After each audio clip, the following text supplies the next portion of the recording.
आज की इस मानव सृष्टि के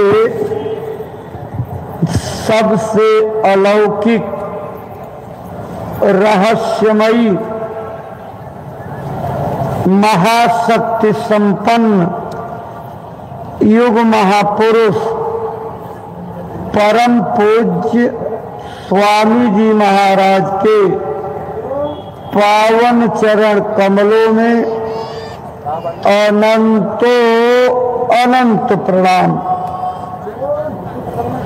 गुरु महाराज की दया कृपा के आधार उनके प्रतीकात्मक स्तंभ संस्था प्रमुख पूज्य महाराज जी को कोटिशः नमन। आप सभी संस्था और ट्रस्ट तथा उससे संबद्ध संगतों के वरिष्ठ सम्माननीय पदाधिकारी सदस्यगण सादर नमन। आप सभी गुरु दरबार में दया कृपा और मर्म की आस लगाए याचना करने पहुंचे सभी परमार्थी साथियों, सम्माननीय माताओं बहनों, धर्म प्राण सज्जनों,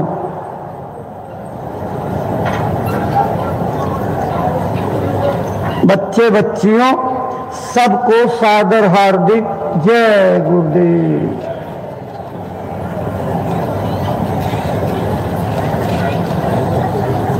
सम्मानित भाई बहनों, आज गुरु दरबार में गुरुवार का दिन है, 13 मार्च सन 2025 की प्रातःकालीन बेला है।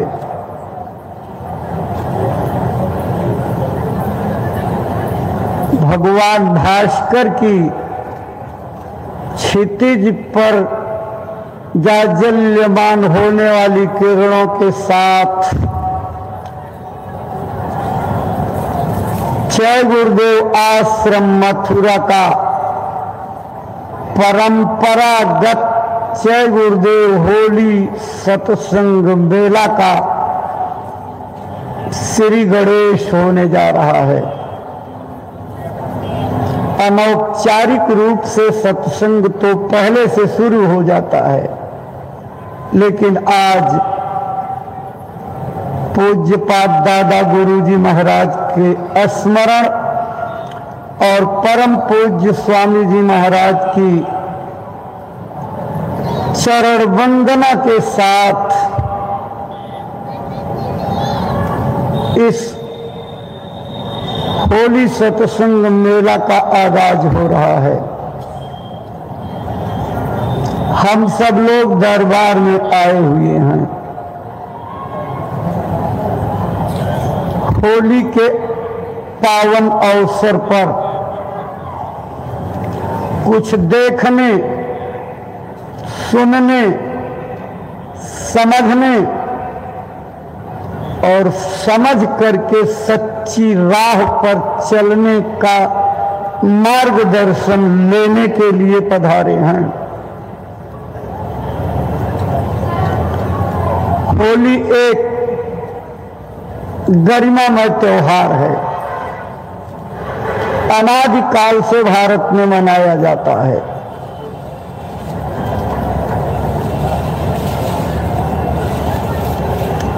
भारत जैसे धार्मिक देश में त्योहारों पर्वों की परंपरा रही है। प्रायः हर महीने में कोई न कोई तीज, त्योहार, मेले, पर्व, महापर्व पड़ ही जाते हैं। गुरु महाराज सुनाया करते थे, तीज त्योहारों की परंपरा भारत के ऋषि मुनियों,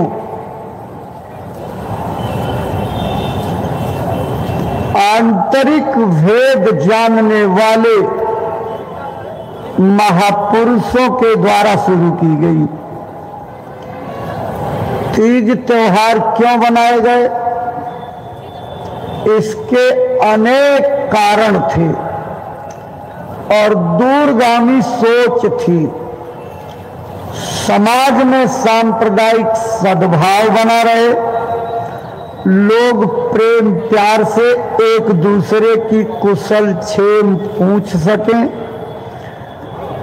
अपने हृदय की बात दूसरे तक पहुंचा सकें, असक्त जरूरतमंद लोगों की भावना से बिना किसी स्वार्थ का भाव लिए सेवा कर दी जाए, इसके लिए तीज त्योहार बनाए गए थे। साथ ही उसके पीछे भौतिक पहलू के साथ आध्यात्मिक पहलू भी जुड़ा हुआ था। सांप्रदायिक सद्भाव, सौहार्द, समरसता, समता, भेदभाव रहित समाज, इसके साथ साथ समाज को अच्छा बनाने के लिए बुराइयों को त्यागने, अच्छाइयों को ग्रहण करने के संकल्प लेने के भी यह मौके थे। इन मौकों पर लोग कसमें खाते थे, सौगंधे खाते थे, आज तक जो गलत किया उसको भूल जाते हैं और आज की तारीख से ये प्रतिज्ञा लेते हैं कि हम अपने जीवन में बुराइयों को फटकने नहीं देंगे, त्याग देंगे। बुराइयों को त्याग करके अच्छाइयों को ग्रहण करने की कसमें खाते थे और बीड़ा उठा लेते थे कि अब हम बुरे काम नहीं करेंगे। इससे समाज में एक बहुत बड़ी चेतनता का जागरण होता था, लोगों में भाव बना रहता था। अब इसके तह में जाने की जरूरत नहीं है, बाहर बाहर देखने की जरूरत है कि बुराई और अच्छाई दो ही चीजें तो रह गई। बुराई क्या है, अच्छाई क्या है? जिस काम को करने से किसी दूसरे का प्रत्यक्ष या अप्रत्यक्ष नुकसान हो जाए, चोट पहुंच जाए, घाव लग जाए और उस काम को करने में हमारी आत्मा कांपे, डर लगे, भय लगे, वो बुरा काम बुराई है। जिस काम को करने से किसी की आत्मा गदगद हो जाए, खुशी से लबरेज हो जाए, दिल से दुआ निकलने लगे और आत्मा भी करने वाले की गदगद हो जाए, उसको अच्छा काम कहते हैं। अच्छाई को पकड़ो, बुराई को छोड़ो, यही दो लक्ष्यों के साथ त्योहार बनाए गए थे। क्यों बनाए गए थे? क्योंकि भारत में अनादिकाल से पराविद्या के जानकारों ने यह सबको समझा दिया था कि कर्मों का देश है, कर्म करने की पूरी आजादी है। अच्छा करो बुरा, पाप करो पुण्य, शुभ करो अशुभ, बद करो नेक, कोई हाथ पकड़ करके रोकने आपको नहीं आएगा कि इस काम को मत करो। लेकिन कर्म के लिखने वाले जो लिखू चंद बैठे हुए हैं वो एक एक पल का लेखा लिखते हैं, सब दर्ज होता है।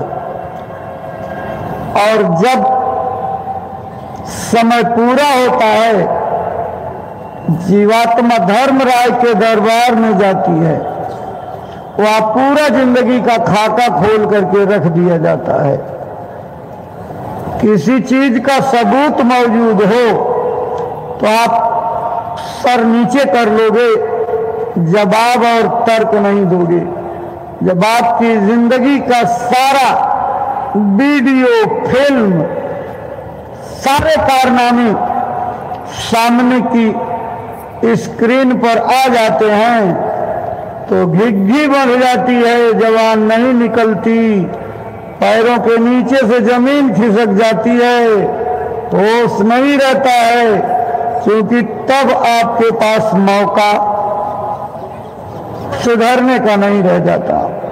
तब तो सिर्फ जो आदेश होगा, ऐ जमदूतों, इनको मैंने मौका दिया था कि पाक साफ सुथरा शरीर दे रहा हूं, इससे अपना काम कर लेना, और जैसे मैंने पवित्र दिया इसको लौटा देना। इन्होंने तो अपना काम किया नहीं, समय का इन्होंने अनादर कर दिया। ले जाओ लाला भक्ष नरक में, कृमि भक्ष नरक में, अशिपत्र वन में, रौद्र में, महारौद्र में, कुंभी पाक में, एक दो नाम के नरक, जितने प्रकार के कर्म उतने प्रकार के वहां डाली जाएगी। और पूज्य महाराज जी कितनी बढ़िया इसकी व्याख्या करते हैं कि पहले कर्मों के हिसाब से आपको नरक और 84 की सजा दी जाएगी। इसकी प्रक्रिया बिल्कुल संसार के कानून जैसी है। अगर कोई अपराधी, कोई सातुर, बदमाश, कोई गलत काम करने वाला, कानून का उल्लंघन करने वाला पकड़ा जाता है तो पकड़ने पर क्या होता है? पहले पुलिस मारती पीटती हुई थाने में ले जाती है, कोठरी में बंद करती है, अंदर भी लात, घूसा, लाठी, डंडे, जितने भी जतन उनके पास है, पट्टा, सबसे मारते पीटते हैं। मारने पीटने के बाद उसको यहाँ से अदालत भेजते हैं। अदालत में जाने पर उसके कर्मों के मुताबिक जब जज, न्यायाधीश फैसला सुना देता है, तब से उसकी सजा की शुरुआत होती है। इसके पहले जो थाने में, कोठरी में मार पड़ी, वो क्या है? घलुआ मार है। घलुआ मार उसको कहते हैं, अनौपचारिक मार। भाई बहनों, उसी तरह से ये नरक और 84 की सजा ये घलुआ मार है। ये कर्मों की सजा नहीं, कर्मों की सजा तो इसके बाद मिलेगी। जब ये नरक और 84 में, आपको ये मालूम नहीं है कितने लंबे समय तक जीवात्मा उसमें डाली जाती है। कल्प कल्प भरी एक एक नरका, पर ही जे दूर सही श्रुति करी तर्का। जो लोग तर्क वितर्क के द्वारा उस मालिक के ऊपर से उतरने वाली आकाशवाणियों की विद्या का अपमान करते हैं, तर्क करके और मनगढ़ंत व्याख्या करते हैं, कल्पों कल्पों तक अदल बदल करके नरकों में डाले जाते हैं। कल्प होता कितना है? कभी कल्पना गणित से किया? 4,32,000 वर्ष का कलयुग, इसका ठीक दुगुना द्वापर, उसी का ठीक तिगुना त्रेता और ठीक चौगुना सतयुग। ये चारों युग जब एक बार क्रम से पूरे हो जाते हैं तो उसको एक चतुर्युगी कहते हैं। इसी तरह से ना जाने कितनी चतुर्युगियां बीतने के बाद एक मनवंतर आता है और ना जाने कितने मनवंतर बीत जाने के बाद तब एक कल्प आता है। अंगुली पर गिनते गिनते गणित भूल जाओगे। महात्माओं ने हमदर्दी से आपको सचेत करके कहा था, लेकिन आपने उनकी बातों को समझा नहीं। क्षण सुख लागी जन्म सत कोटि, दुख न समझते ही सम को खोटी। एक क्षण के मन इंद्रियों के आनंद के लिए करोड़ों करोड़ जन्मों की मुसीबत मोल लेता है, उसको कभी बुद्धिमान नहीं कहा जाता। सत्संग इसी चीज को समझाने के लिए होता है। अच्छे और बुरे कर्मों को समझो, अच्छे को पकड़ते जाओ, बुरे को छोड़ते जाओ। जब तक आपके अंदर खामियां हैं तब तक ये दुनिया खामी की दिखाई पड़ेगी। जब आपका ये चश्मा उतर जाएगा, अच्छाइयों का चश्मा लगा लोगे, ये पूरी दुनिया अच्छी दिखाई पड़ेगी। अच्छे लोगों की संगत बना करके रहोगे तो आपके ऊपर बुराइयों का कुप्रभाव नहीं आएगा। लेकिन अगर आपकी संगत बुरी हो गई, आपके चारों तरफ मिलने जुलने वाले, काम करने वाले, जिनके साथ उठना बैठना है, घनिष्ठ संबंध है, मित्र सगे संबंधी हैं, अगर वो बुरे हैं तो बुरी संगत का प्रभाव पड़े बिना नहीं रह सकता। बड़ी स्पष्ट बात महापुरुषों ने लिखी है। सोहबते सालेह तुरा सालेह कुनद, सोहबते ताले तुरा ताले कुनद, जिसका हिंदी में मतलब है अच्छी संगत तुम्हें अच्छा बना देगी, बुरी संगत तुम्हें बुरा बना देगी। अच्छी तरह समझने के लिए आप इसको बाग में चले जाइए, बगीचे से गुलाब का फूल लीजिए, अपने हाथों में थोड़ी देर ऐसे लेकर के रगड़ दीजिए, फूल को गिरा दीजिए और उसके बाद अपने हाथ को नाक के ऊपर ले जाइए तो खुशबू आपके हाथ से आती अनुभव होगी। आप खेती करते हैं, दीमक की दवा डालते हैं या और कीटनाशक डालते हैं, दीमक की दवाई छिड़क करके आइए, साबुन डिटर्जेंट पाउडर से जो खूब धो डालिए और धो करके पोंछ लीजिए, उसके बाद हाथ को नाक पर ले जाइए तो दीमक की दवाई की गंध आती नजर आएगी। ये क्या है? अच्छाई का अच्छा प्रभाव और बुराई का बुरा प्रभाव। इसलिए अपने जीवन को कामयाब बनाना है तो बुरी संगत से बचो, अच्छी संगत करो। अगर अच्छी संगत का संयोग नहीं मिल रहा है तो प्रयत्न करके अच्छी संगत का निर्माण करो। अपने इर्द गिर्द वाले लोगों को परमार्थी मार्ग से जोड़ो, उन्हें भी भक्ति करने के लिए प्रेरित करो। धीरे धीरे अच्छे लोगों का समूह तैयार हो जाएगा और यही अच्छा समूह चिनगारी की रूप से जो है काम करेगा। अगर आपने सच्चे अर्थों में अच्छे समाज के निर्माण का बीड़ा उठा लिया तो यह एक प्रकार से गुरु की दया कृपा का मिशन है। नाम का अनमोल खजाने का कारण उसमें छिपा हुआ है।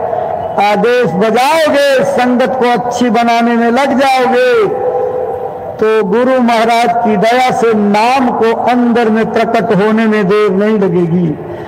और जैसे ही नाम आपके अंदर प्रकट हुआ अपना काम शुरू कर देगा। जब ही नाम हृदय धरा भया पाप का नाश, जैसे चिनगी आग की पड़ी पुरानी घास। पुरानी सूखी हुई ढेर में अगर एक चिनगारी पहुंच जाए तो धीरे धीरे चिनगारी अपना दायरा बढ़ाती है। दायरा बढ़ाते बढ़ाते वो आग का गोला बना देती और वो फफक करके जल पड़ती और भभक करके जली ज्वाला सारे ढेर को खाक कर देती। और भाई बहनों, ये जो नाम योग साधना का मार्ग आपको मिल रहा है, इसको अपने अंदर में उतारने और अभ्यास करने की जरूरत है। अपने अंदर नाम की चिनगारी को पैदा करने की जरूरत है। नाम की चिनगारी अपना दायरा बढ़ाती जाएगी और एक दिन सब पापों का नाश करके और आपको अपने घर जाने का कारण बना देगी। क्योंकि जब तक शुभ और अशुभ कर्मों का कोई भी पर्दा आपके ऊपर रहेगा, इस जगह से निकल करके अपने घर की ओर नहीं जा सकते।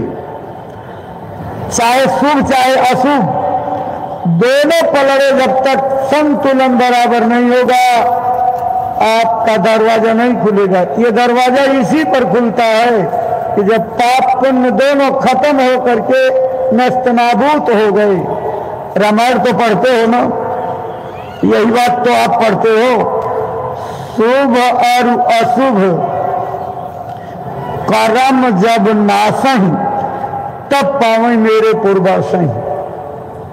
जब शुभ और अशुभ दोनों कर्म खत्म हो जाते हैं तब मेरी नगरी में जीवात्मा को वास मिलता है। अपने घर जाने का मौका मिलता है। जब तक ये लादे रहोगे, चाहे अच्छा चाहे बुरा, गुरु महाराज बताते थे हमारे लिए दोनों कर्म बंधन हैं। यह बात भारत के विद्वानों ने देश की आवाम को समझाई नहीं। लोगों ने कहा बुरा खराब है, अच्छा अच्छा है, इसीलिए लोग मुक्त नहीं हो पाए और यहीं चक्कर मारते रह गए। जिनका इतिहास भरा पड़ा हुआ है वह भी सब चक्कर मार रहे हैं। जिनको आप समझते हो कि साधना करके पार चले गए, वो कोई पार नहीं गए। जिस तरह से प्राइमरी कक्षा में पढ़ने वाला प्राइमरी पास, जूनियर की डिग्री ले ले जूनियर पास, हाई स्कूल की डिग्री ले ले हाई स्कूल पास, इंटरमीडिएट की डिग्री ले ले इंटरमीडिएट पास, ग्रेजुएट कर ले ग्रेजुएशन के बाद बीए पास, पोस्ट ग्रेजुएट कर ले तो एमए पास। ये भौतिक शिक्षा की डिग्रियां हैं, स्तर है। ऐसे ही आध्यात्मिक कमाई और साधना की भी डिग्रियां हैं। ऋषि, मुनि, तपी, सन्यासी, योगी, योगेश्वर, महायोगेश्वर, हंस, परमहंस, साध, संत, परम संत, ये शुरू से लेकर के आध्यात्मिक कमाई के डिग्रियां हैं। जो लोग ऋषि, मुनि, सन्यासी, तपी, योगी, योगेश्वर, महायोगेश्वर आदि स्तरों तक की कमाई करते हैं, उनको लौट करके इस मृत्यु लोक में आना पड़ता है।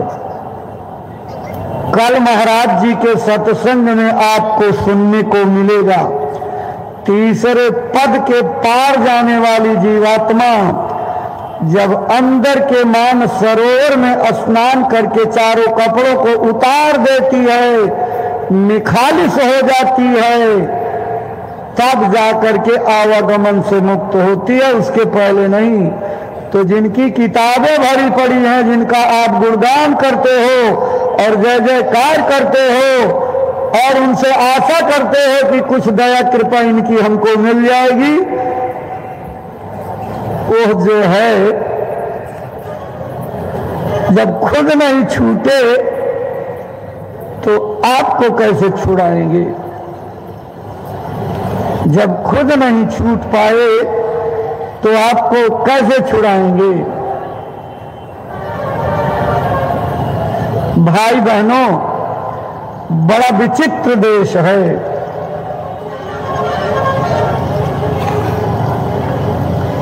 एक राजा ने अपने दरबार में अचानक पहुंच गए महात्मा से पूछा, यह बताइए, हमने अपने राज्य में कथा का आयोजन किया है, क्या कथा कराने से मेरी मुक्ति हो जाएगी? क्या कथा करने वाले पंडित जी मुझे मुक्त कर देंगे? महात्मा जी ने चुप्पी साध ली, कुछ नहीं बोले। कहा, राजन, इस प्रश्न का उत्तर अगर लेना है तो मेरी बात माननी पड़ेगी। मान गए आपकी बात? कहना ऐसे नहीं, 3 बार कहो कि जो मैं कहूंगा उस आदेश का पालन करोगे।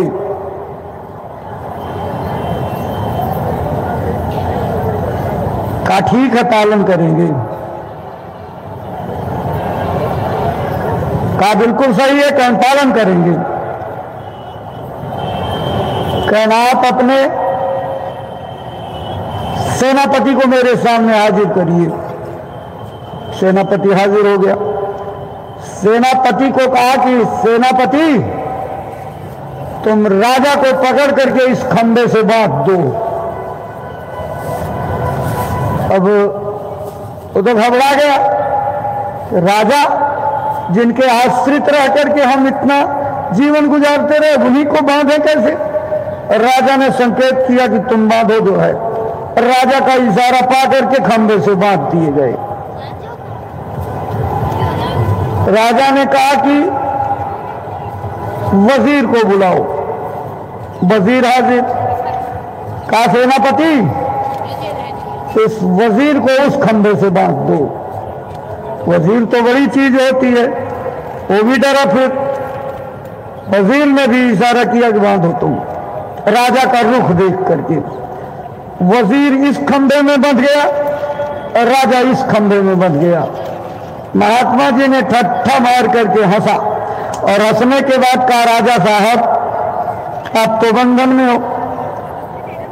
ए वजीर, तेरा राजा खंबे में बंधा हुआ है, तेरे देखते ये खंबे में बंध रहा है, तू जल्दी कर, अपने राजा को बंधन मुक्त कर। मंत्री ने कहा, महात्मा, कैसी बात आप करते हो? मैं खुद बंधा हुआ, मैं इनको कैसे जो है मुक्त कर सकता हूं?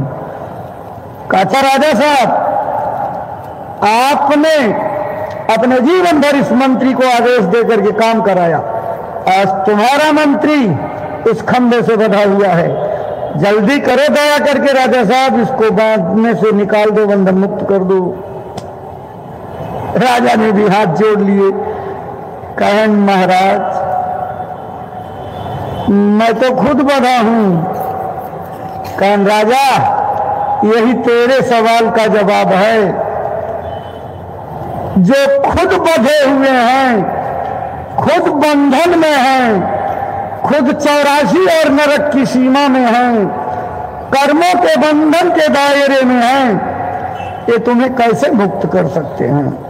अगर मुक्त होना है तो जो जीवन मुक्त हो चुका हो, कर्मों के बंधन को पार कर चुका हो, जन्म मरण की पीड़ा से पार अपने मौत पर विजय प्राप्त कर चुका, उसकी खोज करो, उससे तुम्हारी मुक्ति होगी। तो जितने भी सब फैला हुआ है चारों तरफ, जप तप संयम नियम अपारा, जे श्रुति कह शुभ धर्म आचारा, जितने कर्मकांडों के फैलाव हुए हैं इस देश में और सारी दुनिया उसमें मशगूल है, सब कर फल हरि भगति सुहाई, असो बिन संत न काहू पाई। इन सब का परिणाम अंतिम रिजल्ट भक्ति है, लेकिन ये भक्ति आज तक का इतिहास है बिना संत के किसी को नहीं मिली है। इसलिए मत भरमो कर्म कांडों की ओर। आचार विचार आपको पुण्य तो दे सकते हैं, लेकिन पुण्य कर्म शुभ कर्म भी बाधक हैं। गुरु महाराज कहते थे, एक लोहे की जंजीर है, एक सोने की जंजीर है। बुरे कर्म उनका परिणाम भोगना ये लोहे की जंजीर है, और शुभ कर्म और उनका परिणाम भोगना ये सोने की जंजीर है। हैं दोनों बंधन। अब बांध दिया जाए चाहे लोहे की जंजीरों से चाहे सोने के साकल से, लेकिन बंधन तो हो गया। ऐसे ही दोनों कर्म आपके इस संसार में बने रहने, आवागमन में आते जाते रहने, कभी इस मृत्यु लोक के जेल खाने से निकलने न देने के कारण हैं। अगर इस जेल खाने से निकल जाना है तो आटा सतुआ पिसान सब ले करके, जैसे लोग प्रयागराज में नदी के किनारे कलबास करने जाते हैं, ऐसे संतों की तलाश करो, खोजो। जब आपके अंदर सच्चे संत को पाने की ललक और भूख पैदा हो जाएगी तो आपको तलाशते तलाशते वो अपने आप मिल जाते हैं। आप तो खोज ही नहीं सकते, आप ये जानते ही नहीं कौन संत है, क्योंकि संत की पहचान तो तब होती है जब साधना करके ऊपर जाओगे। ऐसे कैसे आप संतों को पहचान लोगे? लेकिन जब आपके अंदर संतों को पाने की प्रबल भूख पैदा हो जाती है तो संतों का आसन हिल जाता है, अंतर्जामी होते हैं, उनके यहाँ हरकत होने लगती है। कहाँ कौन जीव मेरे लिए तड़प रहा है, कहाँ कौन जीव मेरे लिए श्रद्धा पैदा किए है, और कारण बना करके वहां जा करके मिल लेंगे। तड़प बड़ी चीज होती है भाई बहनों, तड़प को कोई बर्दाश्त नहीं कर सकता है। मीरा ने तड़प से पाया, सहजों ने तड़प से पाया, कबीर ने रो करके पाया, नानक जी ने बिरबल हो करके आंसुओं को बहा करके पाया। गोस्वामी जी कब रोते रहे?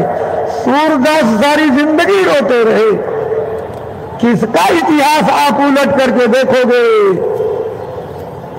बिना आंसू बहाए मालिक नहीं मिलता। आप भी इस इच्छा से आए हो कि मुझे मालिक से मिलना है, तो रोने की आदत डालनी पड़ेगी, तो रोना सीखना पड़ेगा। हंसी हंसी कंत न पाइया, जिन पाया तिन रोए, हासी खेले क्यों मिले तो कौन दुहागिन होए। मीरा ने लिखा, रात दिवस मोहि नींद न आवे, भावे अन्न न पानी, ऐसी पीर बिरह उर सालक, कसक कसक कसकानी। उन्होंने क्या किया तब परमात्मा मिला? मीरा खाक खलक सिर डारी, तब अपना घर जानी। मीरा ने इस संसार को जला करके खाक कर दिया, राख बना डाला और उस भभूति को जब अपने सिर पर डाला तब अपने घर पहुंची। भाई बहनों, बड़ी तड़प की जरूरत है। जो तड़प रहेगी तो गुरु अपने आप मिलते हैं। मीरा को रैदास गुरु तड़प से मिले थे। इसकी एक लंबी कथा है, लेकिन संक्षेप में आपको याद कराएंगे। पहले भी हम आपको याद करा चुके हैं। जैसे ये काशी का उसका कुंभ लगा प्रयाग का, इसी तरह से उस समय की सांस्कृतिक राजधानी काशी हुआ करती थी। वहां एक कुंभ जैसा आयोजन लगा। मीरा की नानी अपने घर के लोगों की मन मर्जी के खिलाफ उस कुंभ में स्नान करने आई। राजमहल की थी, इसलिए जो है सब सोने हीरे के कंगन लेकर के आई थी। और जैसे नहाने गई, देखो गुरु कारण कैसे बनाते हैं। डुबकी लगाते ही एक हाथ का कंगन निकल करके नदी में चला गया। जब बाहर निकली तो देखा एक ही कंगन। बहुत परेशान। घर के लोगों की मर्जी के खिलाफ आवे और अपना कोई सामान गायब हो जाए तो घर में क्या जो है दिक्कत होगी, कितनी परेशानी, ये वो जानता है जिसका कोई सामान कभी गायब हो गया हो। बहुत परेशान, वहां चिद्धार मार करके रोने लगी। बड़ा कीमती था, 9 लखा क्या चीज होती है, न जाने कितने जो है लखा हार के बराबर। रैदास जी का एक चेला जो है उनकी रुलाई को सुन करके पिघल गया। उसने समझा इनको कोई किसी तरह की मानसिक या शारीरिक तकलीफ होगी। तो जैसे आप किसी की तकलीफ में कह देते अरे भाई मेरे गुरु महाराज के दरबार में चलो, वहां तुमको गुरु महाराज की दया मिल जाएगी। तो भोले भगत ने कहा कि माई मेरे गुरु जी वहां शहर में रहते हैं, तुम्हारी कोई तकलीफ होगी तो गुरु जी हमारी सब तकलीफें लोगों की दूर करते हैं, बहुत लोगों की दूर कर चुके, तुम भी चलो। तो उसके कहने पर आई और पहुंच गई। तो चेले ने परिचय कराया, महाराज तुम गंगा नहाने आई थी, वहां ये रो रही थी, तो हमने समझा कि आपके पास पहुंच जाएगी तो इसकी दुख तकलीफ आप दया कृपा से दूर कर दोगे। चेला अर्ज करके किनारे हो गया। तो रैदास जी ने जूता गांठना बंद करके बैठ गए और पूछा माई क्या तकलीफ है। तो उसने सब आप बीती कह सुनाई। कहा अच्छा बात तो जमती नहीं है। गंगा को लोग मां कहते हैं, मां कभी चोर नहीं हो सकती। आप कहती हो गंगा मेरा कंगन ले गई, तो गंगा चोर नहीं है, वो मां है, मां कभी चोर नहीं हो सकती। तुम ऐसा करो, जाओ गंगा से मांग लेना कि मेरा कंगन दे दो, अगर वो चोर नहीं है तो लौटा देगी। लेकिन ये बात उसके मन में उतरी नहीं। तो उन्होंने कहा ये देख, जिसमें चमड़ा भीग रहा था कठौता, उसी कठौते में जो कहा कि ये भी गंगा का ही पानी है, चल इसमें हाथ डाल करके देख ले। तो भी उसकी हिम्मत नहीं पड़ी। रैदास जी ने अपना हाथ पकड़ करके उसका और उठा दिया और उसमें डाल दिया, और जब ऐसे एक बार टटोरा तो उसका कंगन उसमें मिल गया। देख करके रैदास जी का मिला लो, वही तो, नकली तो नहीं। देखा बिल्कुल एकदम बराबर। कहा महाराज बड़ी कृपा हो गई, मैं तो घर में बिगड़ी जाती बहुत। कहा पगली, एक कंगन जानबूझ करके तेरा गायब किया गया था तेरे ऊपर दया करने के लिए। अब बैठ जा, मैं रास्ता बता देता हूं, नामदान ले ले, भजन करना और तेरा काम बन जाएगा। रास्ता लेकर के गई और जैसे आप ओढ़ करके भजन करते हो इसी तरह की नाम योग साधना में यही सबने बताया। चद्दर ओढ़ करके कानों को बंद करके भजन करो। तो संजोग से वो भजन की मुद्रा में ऊपर जाने आने लगी। एक दिन मीरा नानी के घर आई और नानी के बगल सो गई। रात में जब उन्होंने देखा कि बच्ची सो गई है तो उठ करके बैठ गई, बिस्तर पर कान में अंगुली डाल करके भजन करने लगी। मीरा को नींद खुली तो देख रहे हैं नानी बैठी हुई है, तो अपनी अंगुली से पेट में चौंक चौंक करके नानी, हे नानी, नानी। अब नानी यहाँ हो तो बोले, नानी तो निकल गई ऊपर। अब उसकी नींद खत्म, क्या हो रहा है कुछ समझ में नहीं। बड़ी देर के बाद जब हरकत शरीर में हुई तो मीरा ने कहा, नानी ये तू क्या कर रही थी? कहा भजन कर रहे थे, भजन। मीरा ने कहा भजन? तुमने तो कोई घंटा बजाया नहीं, घंटी बजाई नहीं, शंख बजाई नहीं, टुनटुनिया बजाई नहीं, ये कौन भजन है? कहा बच्ची ये भजन दूसरा है, इस भजन में बाजे बाजे की जरूरत नहीं, ऊपर से अपने आप इस खोपड़ी में उतरते हैं।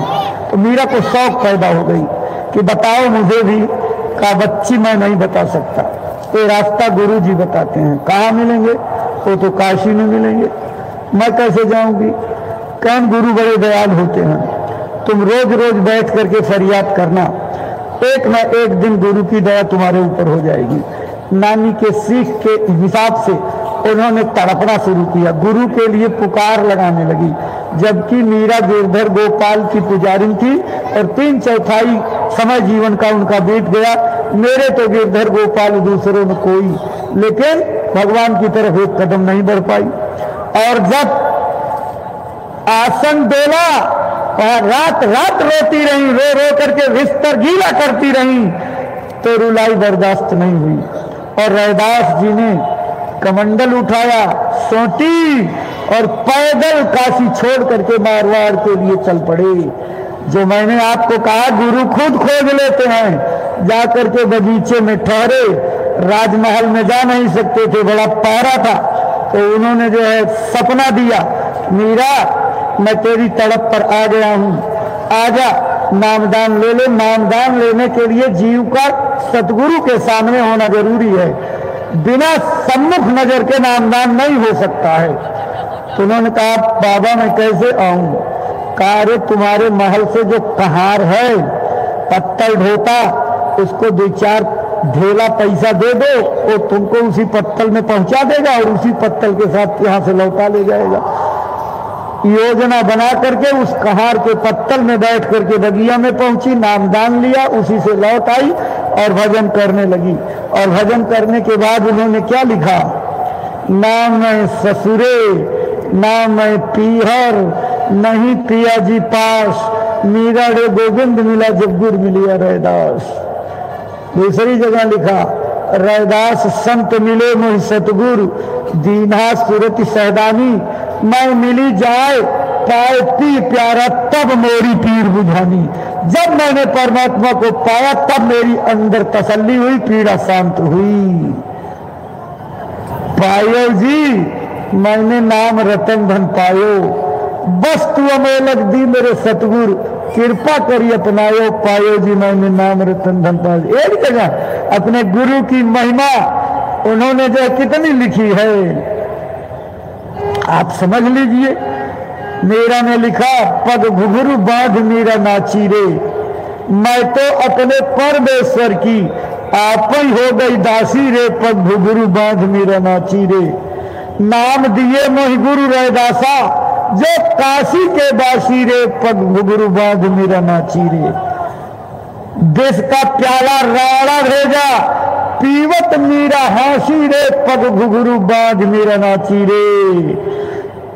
सात पिटारा राणा भेजा और शालिग्राम भय साची रे, पग घुघरू बांध मीरा नाची रे।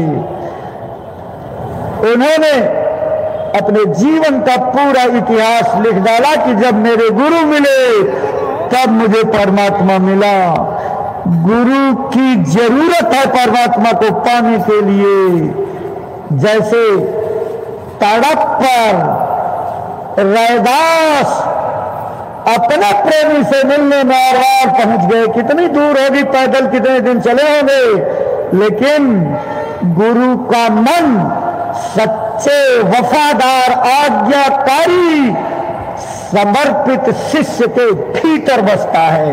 अगर न बसता तो गोस्वामी जी महाराज राजापुर में नौकरी करने वाले हृदय अहीर के पीछे इतने दीवाने ना हो जाते कि जब हृदय आदेश लेकर के काशी चला गया अपने गांव, तो गुरु का मन लग गया।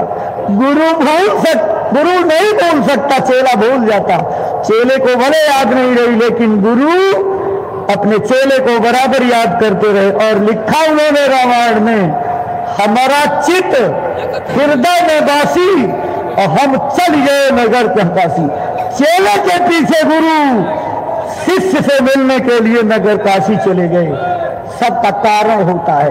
प्रेमी भाई बहनों, अगर आपके अंदर मालिक को पाने की, गुरु को पाने की, रास्ता पाने की और अपने आत्मा के कल्याण की जरा सी भी फिक्र जाग जाए तो महात्मा कारण बना करके आपके पास मिल जाएंगे। आपको तलाशना नहीं पड़ेगा। वो जमाना गया जब लोग कहते थे कि प्यासा कुएं के पास आता है, लेकिन महापुरुषों ने इस कहावत को बदल दिया। प्यास बुझाता कुआं डोले। कुआं प्यास बुझाता डोल रहा है। तो भारत का अध्यात्म का विज्ञान है। इस विज्ञान की सिरमौरता इसी से जाहिर है कि सारी दुनिया के लोग भगवान को नकार रहे, नास्तिकता का मत फैल रहा है।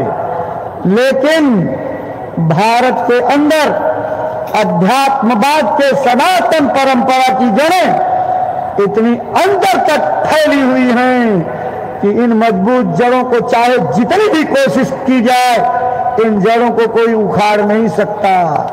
लेकिन समझना पड़ेगा सनातन अध्यात्मवाद क्या है। सनातन रटने से सनातनी नहीं बनोगे। हिंदू रटने से हिंदू नहीं बनोगे।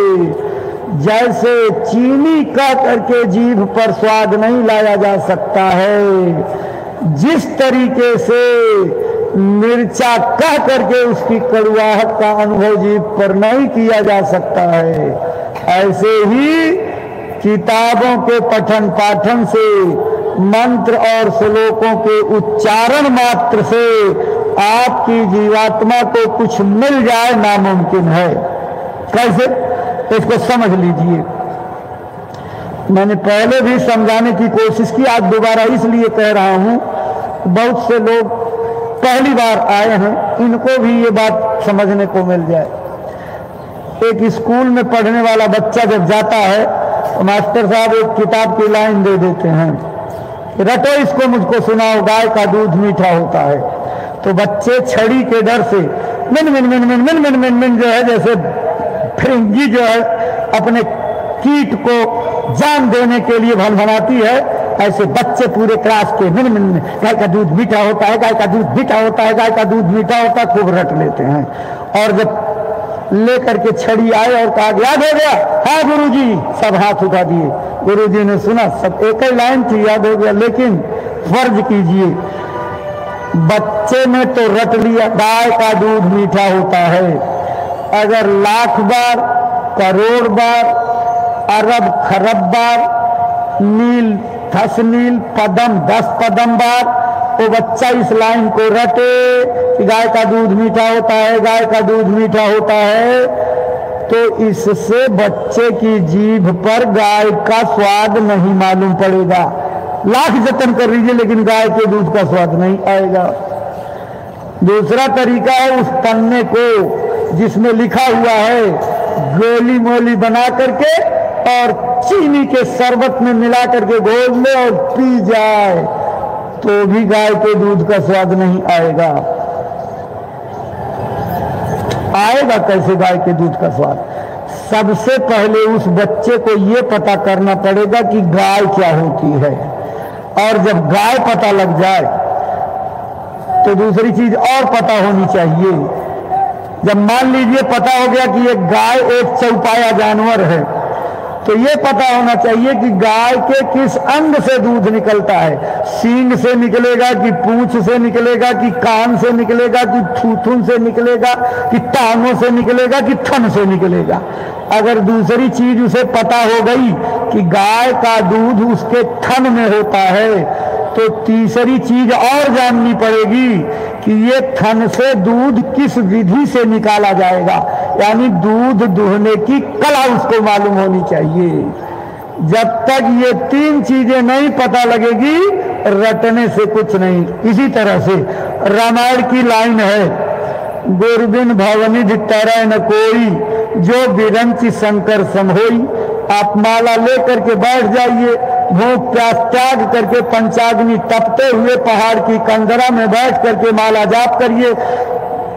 गुरबिन भवनित तरन कोई जो बिरंची शंकर समहोई, गुरबिन भवनित तरन कोई जो बिरंची शंकर समहोई। तो क्या इसके जाप से भाव सागर पार हो जाओगे? नहीं होगी। पहले पता करना पड़ेगा कि गुरु क्या चीज होती है, गुरु क्या चीज होती है। जब गुरु पता लग जाएगा कि ये पता लगना चाहिए कि भाव पार जाने की विद्या क्या है, और भाव पार जाने की विद्या जानने से भी आप पार नहीं जाओगे। उस विद्या का अभ्यास साधना करनी पड़ेगी, कमाई करनी पड़ेगी, तब भाव पार जाओगे। भटक गई ना दुनिया सारी श्लोकों और चौपाइयों में, कर्म कांडों में, और आपको बहुत सचेत किया उन्होंने। जितने भी महात्मा आए सबने ये बात दोहराई और बताई आपको पिछले युगों की कठिनतम साधना पद्धतियों से जीवात्मा को इस कलयुग में कुछ नहीं मिलेगा। आप तो रामायणी हो, विद्वान हो, रामायण से इतनी बड़ी आस्था है कि उसके एक एक अक्षर पर आप कुर्बान हो, तो ये लाइन पढ़ करके क्यों नहीं कुर्बान हो गए? क्या लिखा उन्होंने? ऐ रामायणियों, ये ही कलिकाल न साधन दूजा, योग यज्ञ जप तप व्रत पूजा। इस कलयुग में सतयुग की साधना योग से कुछ मिलने वाला नहीं है, त्रेता की यज्ञ विधि से कुछ नहीं मिलने वाला है, त्रेता की मूर्ति पूजा से कुछ नहीं मिलने वाला है। वेदों में 80,000 उपासना कांड के जितने भी वर्णन है, उन पूजा व्रत उपवास तंत्र घंट यंत्र मंत्र जितना भी, इनसे जीवात्मा को कुछ भी नहीं मिलेगा। तो रामायण की बात तो आपको मान लेनी चाहिए।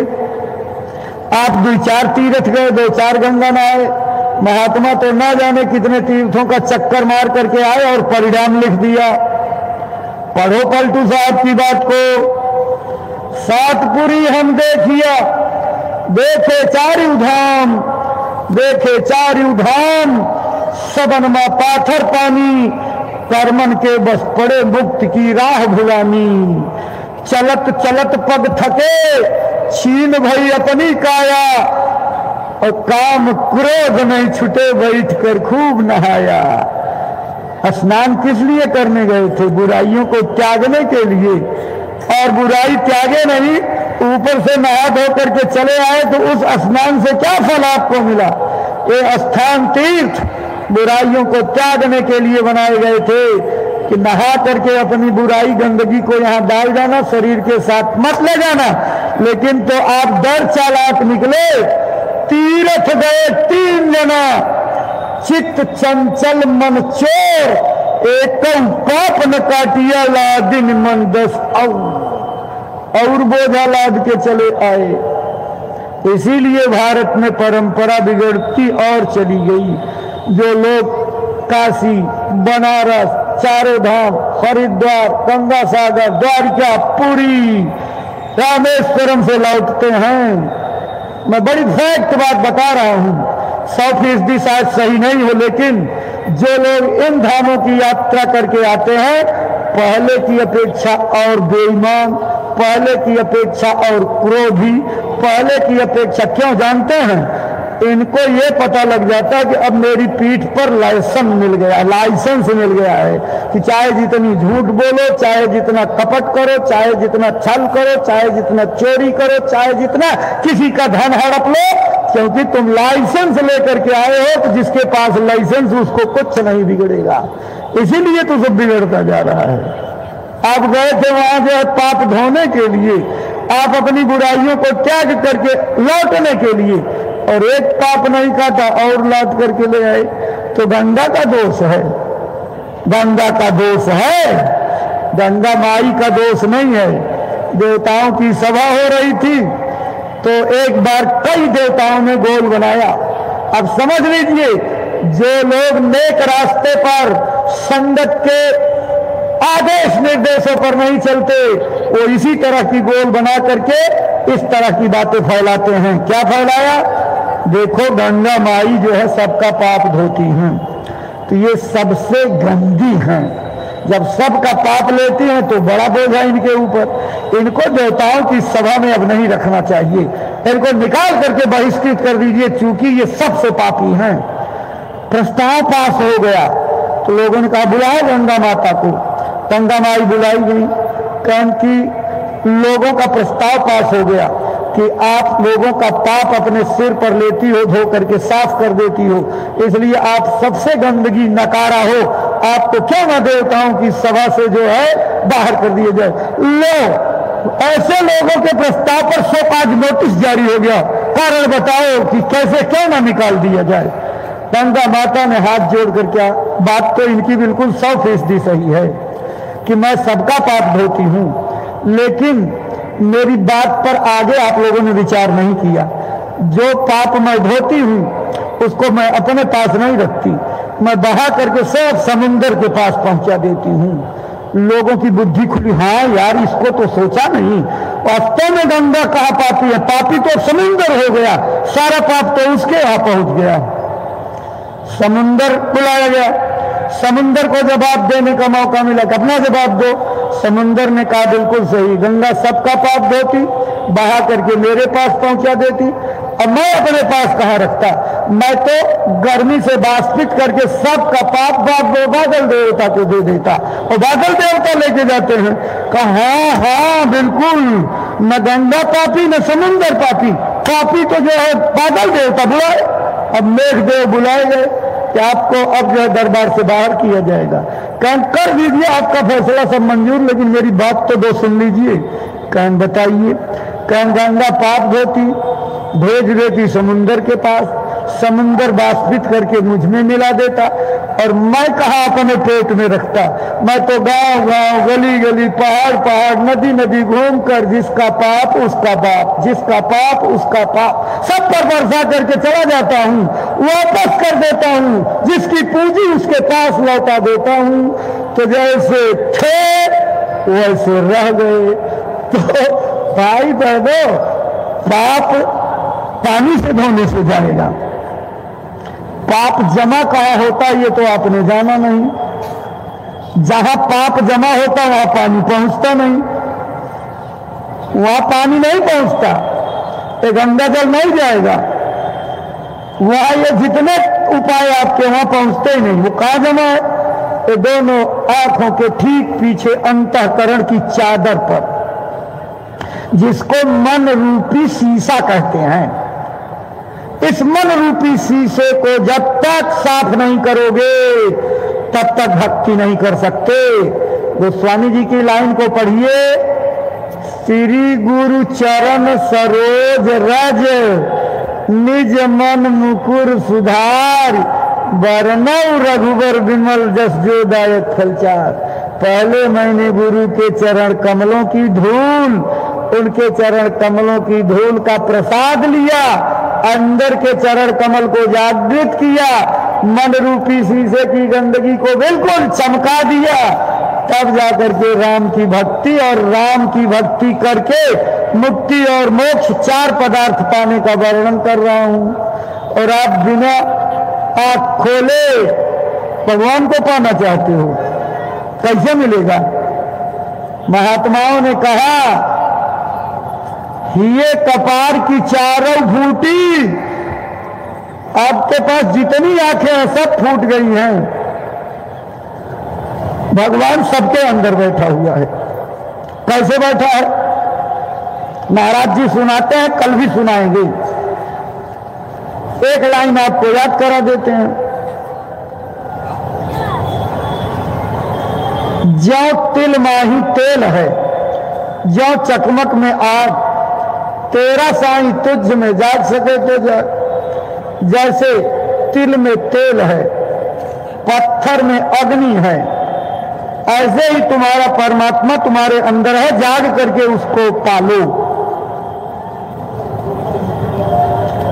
अब जैसे तिल में तेल है तो तिल का 2 किलो बीज खरीद लाइए और रोज शाम को खाने पीने के बाद 1 घंटा तिल के बीज को हाथ पर रगड़िए तो हाथ में तेल दिखाई पड़ेगा, हाथ में तेल का लेप हो पाएगा।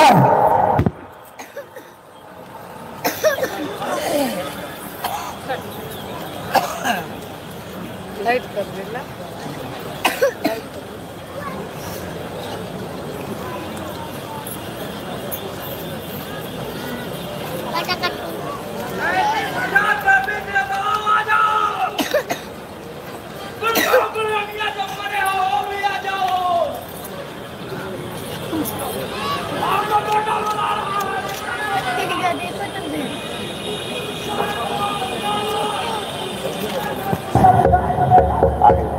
जय गुरुदेव।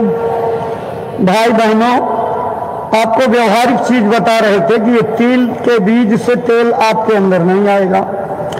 और मान लीजिए जिन लोगों के इलाके में पत्थर बहुत होता है, नदियों में बहकर आते हैं लोग, उठा करके शंकर भगवान की शालिग्राम बना करके पूजते हैं। वो तो ऐसे नदी में घूमते घूमते घूमते घूमते उनके पत्थर घिसते घिसते और गोल मटोल हो जाते तो लोग शालिग्राम बना करके पूजते। ऐसे पत्थरों को एक झोला भर लाइए, अपने झूले में चूल्हे में लगा दीजिए और ऊपर भगोना चढ़ा करके चावल दाल डाल दीजिए और हाथ पाट करके बैठ जाइए। तो क्या पत्थर वाली आग से चावल दाल पकेगा? नहीं पकेगा। अगर तिल का तेल निकालना है तो उसको चक्की में ले जाकर के पेरना पड़ेगा और जब पेरा जाएगा तिल को तेल पेल कर निकले, जब तिल को पेरा जाएगा तब उसमें से तेल निकलेगा। ऐसे पत्थर को पत्थर से जब टकराया जाएगा, घर्षण किया जाएगा, तब अग्नि प्रकट होगी। ऐसे ही भगवान बैठा हुआ, लेकिन योग की अग्नि को प्रकट करने के लिए अभ्यास करना पड़ेगा, रगड़ना पड़ेगा। जैसे चंदन की शीतल लकड़ी को रगड़ करके उसमें आग पैदा की जाती है, अति संघर्षण करे जो कोई अनल प्रकट चंदन ते होई। ऐसे ही जब बैठ करके यहाँ रोज रोज रगड़ करोगे, रोज रोज आप अपनी जीवात्मा को जगाने का जतन करोगे, जैसे महाराज जी बताएं उसी तरह से ध्यान और भजन करोगे, तब योग की अग्नि प्रकट होगी। और योग की अग्नि प्रकट होते ही ये सब कर्मों की गंदगी का ढेर खत्म हो जाएगा, अंतःकरण दम दम दम दम दमकने लगेगा, तब परमात्मा का दर्शन होता है। इसलिए भगवान तो छिपा बैठा है, घट में है, सूझे नहीं, लानत ऐसे जिंद, गोस्वामी संसार को भयो मोतिया बिंद। पढ़ो तो रामायण में कितना इशारा उन्होंने किया, लेकिन उसको पढ़ करके आप असली जगह पहुंच नहीं पाते। उन्होंने कहा कि मुकुर मलिन और नयन विहीना राम रूप देखें किन दीना। जिनके अंतःकरण गंदे हैं और जिस आंख से परमात्मा देखा जाता है वो नयन विहीन है, नेत्रहीन है, तो भगवान के रूप का दर्शन कैसे करेंगे? तो जब तीसरी आंख दिव्य दृष्टि खुलेगी तब परमात्मा का दर्शन होगा। घबराइए मत, कल ही, ज्यादा देर नहीं, कल ही इस दिव्य दृष्टि को खोलने का रास्ता पूज्य महाराज जी बताएंगे। और बताई हुई तरकीब से जब करने लगोगे ना तो जिंदगी भर की गई पूजा पाठ सब किनारे धरी रह जाएगी। और जब चलोगे यहाँ से ऊपर की ओर तो वो बाग बगीचे, वो नदी नाले, वो सैर सपाटे, वो पहाड़ घाटियां, पर्वत बर्फीले, आप सब दुनिया भूल जाओगे। जो रात रात मोबाइल चादर तान करके करते हो ये सब कचरा है, कचरा। जब अंदर का संगीत आपके अंदर जो हो रहा सुनोगे तो मस्त हो जाओगे, भूल जाओगे। इतनी बड़ी विद्या का खजाना कल महाराज जी बांटेंगे। इसलिए अपनी दिव्य दृष्टि खोल करके उस परमात्मा को पाने का मार्ग कल मिलेगा। लेकिन इसकी प्रारंभिक तैयारी तो आप कर लीजिए। पढ़ने के पहले बस्ता वस्ता तैयार करके किताब उताब लेकर के तब स्कूल जाओगे ना। और खाली स्कूल पहुंच जाओगे, मास्टर पढ़ाने लगेगा, किताब है ही नहीं, लिखने की कॉपी है ही नहीं, स्याही रोशनाई वाली कलम है ही नहीं, तो लिखोगे पढ़ोगे क्या? पहले उसकी व्यवस्था बनाओ, इंतजाम करो। तो इंतजाम क्या करना है? सबसे पहले अपने मन में ये ठान लेना है, इस अध्यात्मवाद की पढ़ाई की पहली लाइन है, भगवान के भजन और भक्ति के लिए मानवतावादी, शाकाहारी, नशा मुक्त होना बहुत जरूरी है। ये आचरण में उतारना पड़ेगा। उसके पहले अपना जो भी काम हम आप करते हैं, कल महाराज जी भी इसको याद कराएंगे, खेती का, दुकान का, दफ्तर का, इसको मेहनत, ईमानदारी, सच्चाई के साथ करो। बाल बच्चों की सेवा, खिदमत, प्यार मोहब्बत से करो। 24 घंटे में 1 घंटे का समय निकाल करके बताई गई तरकीब से भजन करो। देखो आंख खुलते हैं, कान खुलते हैं कि नहीं खुलते हैं? आप लगते ही नहीं हो, आप केवल सुन करके बहक जाते हो। ऐ प्रेमियों, बड़े नाजुक दौर से गुजर रहे हो, अभी उसका एक नया पैसा भी अंदाजा नहीं है। गुरु महाराज ने कहा कि अगर मैं सारी बातें खोल करके कह दूं तो तुम पड़े पड़े खड़े खड़े बेहोश हो जाओगे और अभी तुम्हारे प्राण निकल जाएंगे। मैं उतना ही सुनाता हूं जितना तुम पचा सको, हजम कर सको, लेकिन ये मेरी बात मान लो, तुम्हारे कर्मों की वजह से वो बुरे दिन आने वाले हैं, वो बुरे दिन आने वाले हैं, वो महामारियां फैलने वाली हैं कि तुम्हारी दवाई और अस्पताल सब फेल हो जाएंगे, तुम्हारी भौतिक विद्या और इस विद्या का अहंकार सब धरा रह जाएगा और तुम कोई कामयाबी नहीं। इसलिए अगर उन तबाही और तबालतों से बचना है तो भगवान के भजन करने का बीड़ा उठाओ, प्रबल संकल्प करो कि हम सब लोग भगवान का भजन करेंगे। अंत में यही करना पड़ेगा, कोई सहारा नहीं होगा, किसी का पुण्य काम नहीं आएगा, सब किनारे धरा रह जाएगा। मजबूर हो करके संतों के पास भाग करके आना पड़ेगा। अभी तो गली गली गोरस फिर रहा है, लेकिन जब अंदर का आनंद देने वाला मैं खाना चालू होगा तो अमृत पीने के लिए लोग दौड़ पड़ेंगे। अब अपने भीतर छिपे हुए अमृत को पहचानते नहीं, महात्मा तो चाहते हैं, लेकिन हम सब लोग जल्दी करना चाहते हैं। आज ही बैठो, आज ही रिजल्ट आ जाए, तो क्या पढ़ाई में आज ही रिजल्ट आ जाता है? साल भर घिसनी घिसनी पड़ती है और उसमें भी कैटेगरी होती है, कुछ टॉप करते हैं, कुछ फर्स्ट डिवीजन, कुछ सेकंड, कुछ थर्ड, कुछ फेल हो जाते हैं, कुछ तो इतने निखट्टू होते हैं कि 4-4 साल उसी कक्षा में। तो ये आपको तय करना है कि मैं इस स्कूल में भर्ती हुआ हूं तो टॉप करने के लिए, फर्स्ट डिवीजन पास होने के लिए, सेकंड डिवीजन पास होने के लिए।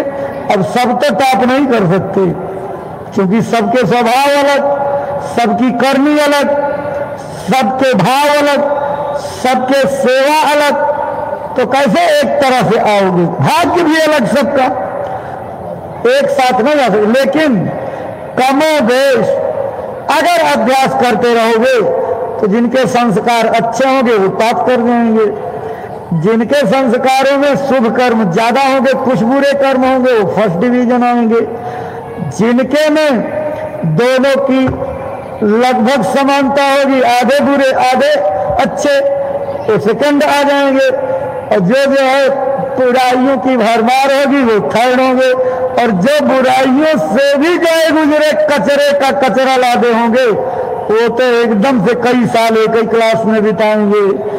अब आपको तय करना है कि हम गुरु के विद्यालय के किस स्तर के विद्यार्थी बनेंगे।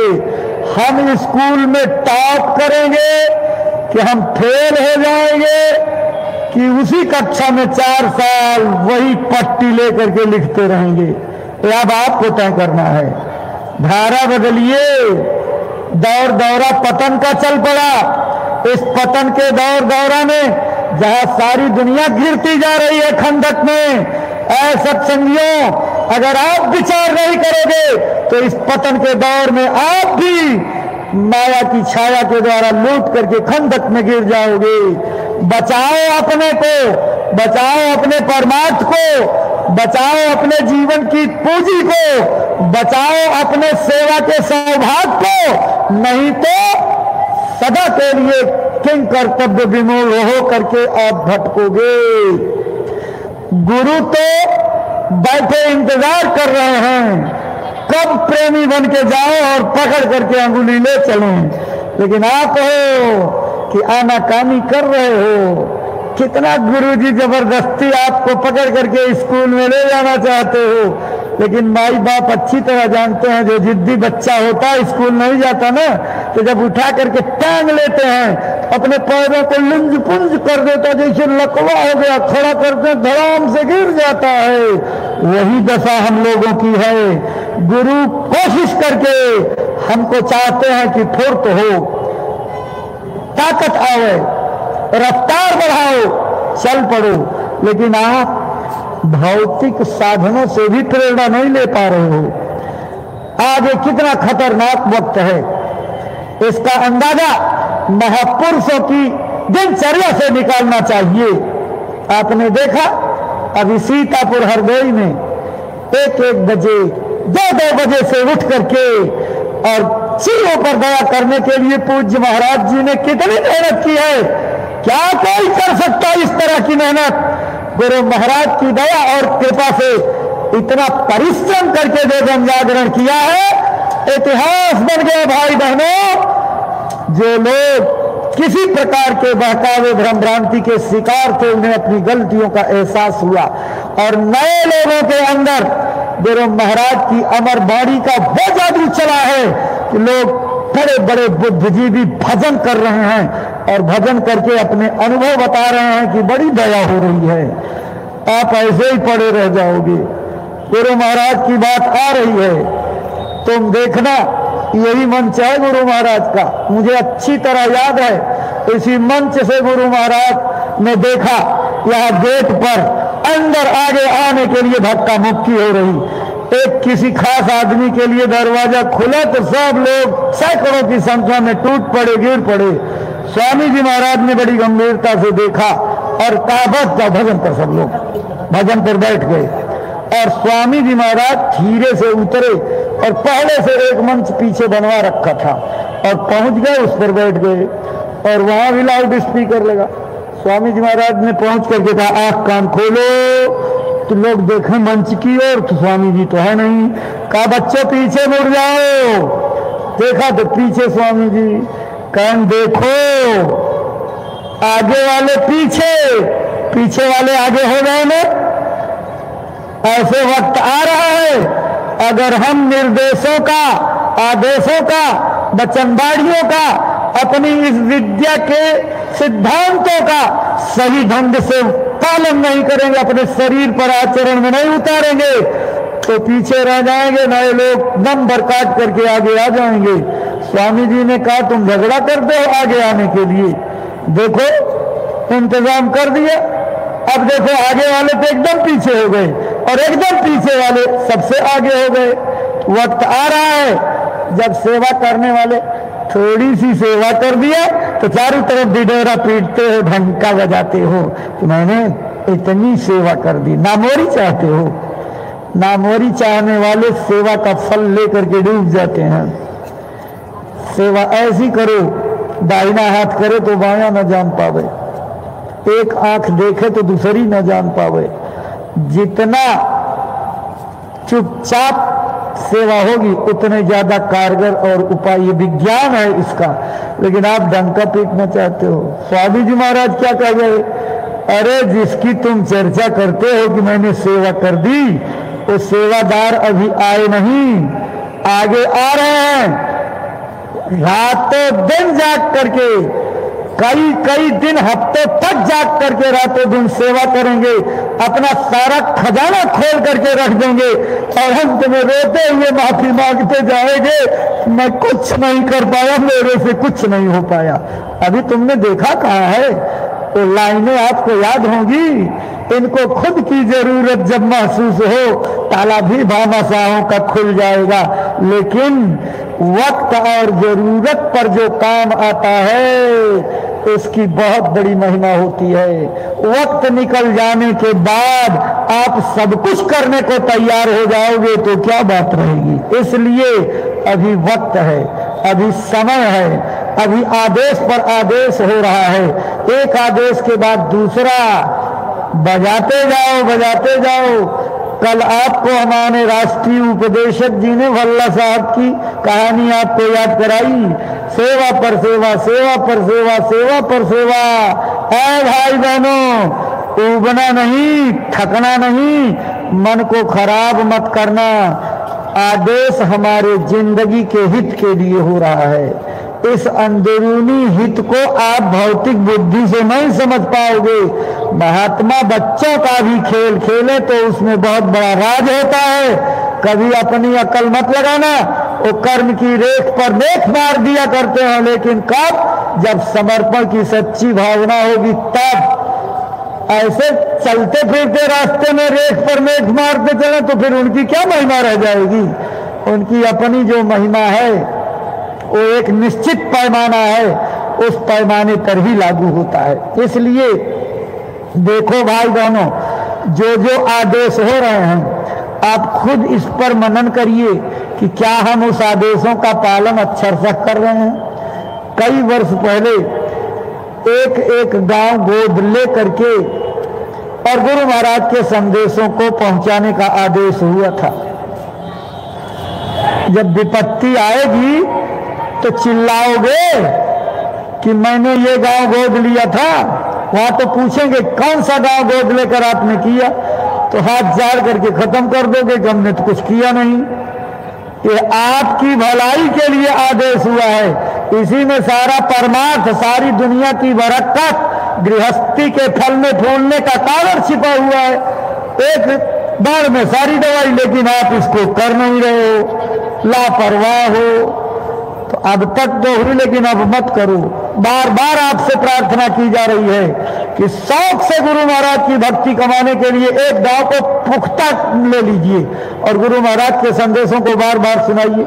जो लोगों ने, बिरले बिरले लोगों ने, वो वंदनीय हैं, वो हमारे लिए पूजनीय हैं, जो गुरु के आदेशों का पालन करके अपना गांव गोद लिए हैं और रोज रोज अपने गांव में 1 घंटे 2 घंटे का समय निकाल करके जाते हैं। 2 4 10 लोगों को मोड़ते हैं, संगत से जोड़ते हैं। बहुत लोगों को उन्होंने बसों से लाद करके मथुरा पहुंचा दिया, नाम दान दिलवा करके भजन करवाने लगे।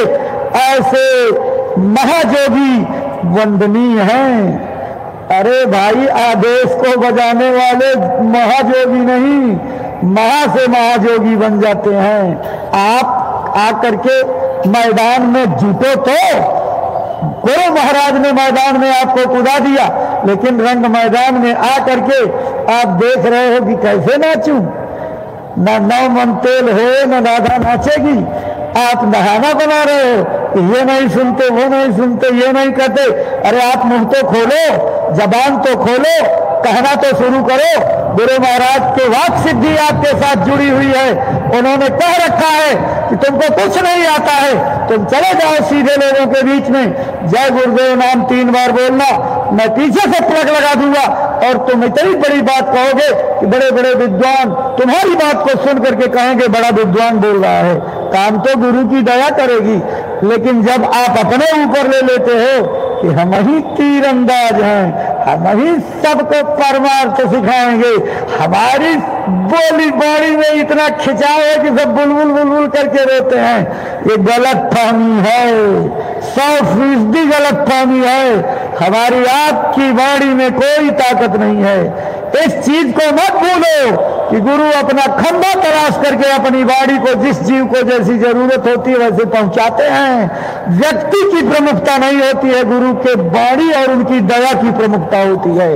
काम दया कर रही है, आप नाहक झूठा अहंकार लाद रहे हो कि हमने ये तीर मार दिया, अंत में क्या दशा होगी?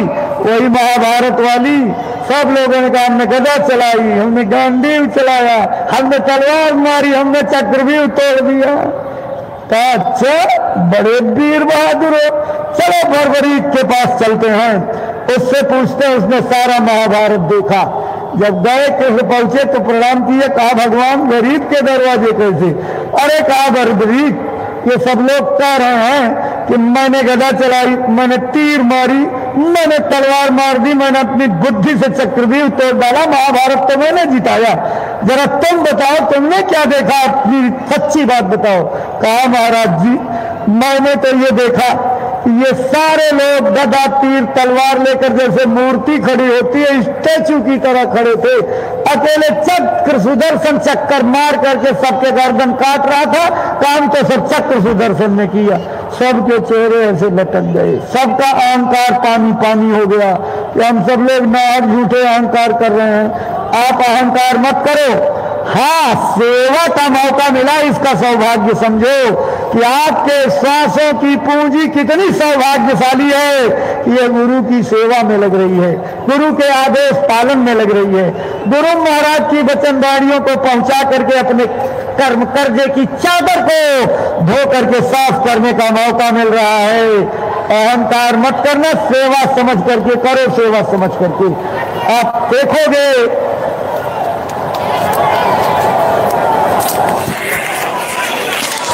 रुक जाइए, जल्दी मत करिए।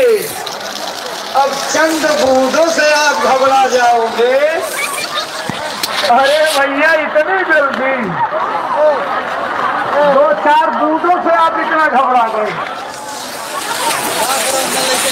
तो कपड़े भीग जाएंगे, अभी नहाओगे धोगे फिर सूख जाएंगे, लेकिन बातें तो फिर जो है दोबारा नहीं आएंगी।